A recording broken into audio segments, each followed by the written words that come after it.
Hello, you're with the news portal, and here are the virtual reality news for the week. The Quests have become more powerful, and no one knew about it. Instead of VR gloves, maybe in the future everyone will wear bracelets, and Samsung still hasn't given up on the idea of making a Mr. Headset. Let's go through everything in order right now. Meta quietly increased the maximum GPU frequency in the Quest 3 and 3S. In general, Horizon OS allows for dynamic adjustment of the GPU frequency. This way, applications can adjust performance without your knowledge and conserve battery life when it's not needed. After the update, applications on the Quest 3 and 3S can operate at a higher maximum resolution. There's just one condition for developers. They must increase the upper limit of dynamic resolution. After a month of testing the 70, first firmware, Meta is finally releasing it to the public for everyone. Once again, the interface appearance has changed. The settings strongly resemble those of the Apple Vision Pro. A volume mixer has appeared in the quick menu. Now you can adjust the volume separately for media and games. Travel mode is now working on trains. A new calendar app has been introduced for productive work. The calendar integrates with Google and Outlook calendars. Events from Horizon worlds that you are subscribed to, as well as scheduled meetings in workrooms, will be displayed here. The browser now supports Dolby Atmos. Additionally, the Quests have received audio-to-expression technology. Neural networks allow for better assessment of your facial expressions in headsets that do not track the mouth. You will be able to connect controllers and a stylus directly from a headset. A mobile app will no longer be required for this. The pass-through mode and room settings have improved slightly. The update will start rolling out on November 4th. Meta and Horizon OS Vice President Mark Ratkin stated that the Quest 3S is attracting many new users. Since the Quest 2, this headset is finally showing significant audience growth. Not surprising. The headset is affordable and is additionally attracting people with the big project Batman Arkham Shadow. Last year, it was reported that the Quest 1, 2, and Pro sold a total of 20 million units. I'm sure that the bulk of the sales came from the Quest 2. What do you think? Will the Quest 3S be as successful as the second Quest? Maybe instead of gloves, we will wear bracelets. Meta Reality Labs researchers managed to create sensations at the fingertips without controllers and above the gloves. The bracelet allows for electrical impulses to be delivered directly to the nerves in the hand. But don't worry, it's all safe. No pain was reported by the subjects. AR Glasses Snap Spectacles 5 have started being rented out outside the US. Now, residents of some European countries can try them. To get the glasses, you need to sign up for the Spectacles Developer Program. The price is €110 per month with a minimum term of 1 year. This amount includes the AR glasses themselves and access to the Spectacles development team. According to representatives from Snap, deliveries will begin in the coming weeks. The device will be released in other markets in early 2025. Again about Samsung and the struggling Mr. Headset project. This week, there were two pieces of news. First, a phrase about improving connectivity between products, including future XR devices, slipped into the investor presentation. Secondly, insiders data mined Google PlayStation and found a new type of devices there. Everything sounds like the headset from Samsung will come out either this year or next. However, Korean media recently reported that Samsung has put this project on the back burner. Nothing is clear, but it's very interesting. Nintendo has published a new patent. It describes the next version of VR glasses for the Nintendo Switch 2. You can currently purchase the cardboard Labo VR glasses for the first console. Unlike Labo VR, the patent shows a more advanced mounting mechanism that holds the console more securely. However, everything written on paper in the patent doesn't necessarily mean it will come to life.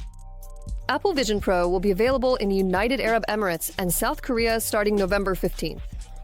That's the whole news, but there's another one. Safari will get support for spatial photos and videos. The RPG adventure Arcanage has received a release date. The action takes place in a terraformed world created by a divine being. At some point, everything goes wrong. The creator disappears, and invaders invade the world. You need to sort out the situation. The developers promise about 10 hours of campaign. Arcanage will be released for PlayStation VR 2 and Steam on January 16th of next year. A new presentation at the Upload VR Showcase will take place in December of this year. It showcases VR games, mostly indie projects, but sometimes there's something decent. The event will take place on December 5th. Skydance showcased a new gameplay trailer for Behemoth. At the end of the trailer, the release date is listed as December 5th for PlayStation VR 2 and Quest. However, the PC VR version is not mentioned. The studio promises to share details about the Steam version soon. An exclusive video of the first 7 minutes of Metro Awakening was released on the IGN channel. The introduction greets us in a room with an interactive guitar. Stepping out of it, we encounter people with a funny Russian accent. It seems like playing this will be a lot of fun, but I liked the tweet with the video from the middle of the game even more. First of all, they finally showed the mechanics with a gas mask, but what's even creepier is that spiders crawl onto your hands and face. In the flat Metro games, the spiders were just animations, but here you'll have to deal with them using your own hands. Ugh. Even for people without arachnophobia, it's going to be creepy.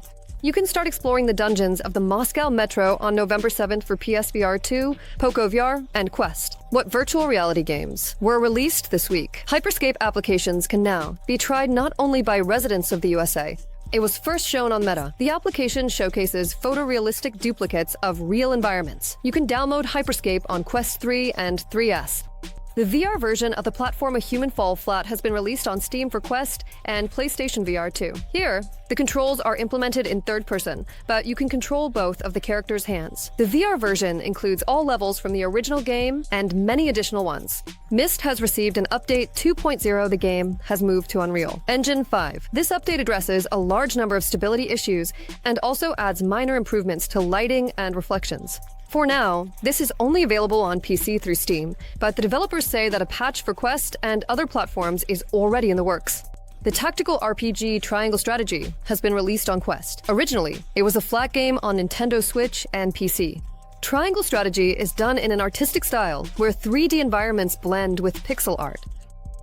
The mixed reality horror Pulsar Geist has been released on Apple Vision Pro. The scenes will take place in your own apartment, which will transform into a dark parallel universe. To shed some light, you need to clap your hands, but it only helps for a short time. The horror will have 2 modes. The story mode will have 5 chapters, with the first one being free, and then you pay $10 for the full version. The second mode is user customizable, with adjustable difficulty, object behavior, and other features. This fall, the experience will also be available on Quest 3.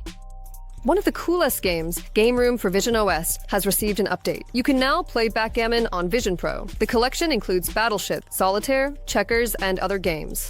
Blood and Sorcery has been fully released on Quest Peak. Now it's not just a sandbox with fights, but a sandbox with a storyline, dungeon exploration, and hero leveling. The developers of the God Simulator Day Sim have decided to try releasing a new game, Underworld Overseer. The strategy is very similar to Dungeon Keeper. The VR game has been released on PC VR and Quest. Quest Pulsar subscribers can grab the Flight Simulator Worldplanes World War I Fighters and the City Building Simulator Spacewalk City in November. 2 classic games have been added to the general catalog: the arcade space shooter Space Pirate Trainer, the hand-tracking puzzle Cubism, as well as Guardians Frontline and No More Rainbows. That's all for now. Don't forget to hit the subscribe button, or why are you lurking like a stalker and not subscribing? Give it a like, don't forget about the bell, and see you in the future.